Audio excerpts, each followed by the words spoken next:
In this video, let's see how to create a new remedial action. Click on Workspaces in the navigation bar.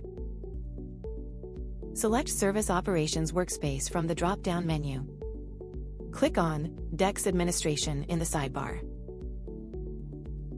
In the DEX Administration section, select Create New under Create Remedial Actions.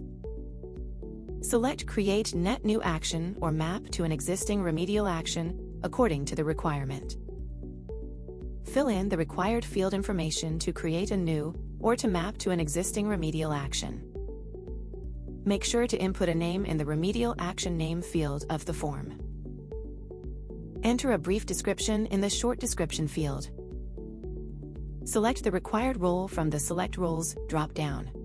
You can select one or both roles from the drop-down list, SNDEX Service Desk User or SNDEX Engineer. Select the origin of remediation.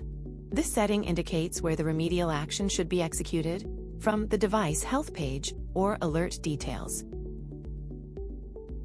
Select the remedial action checkbox if it's available for bulk remediation.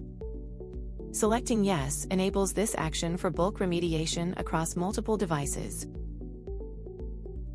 Select the operating system for which this remedial action is applicable.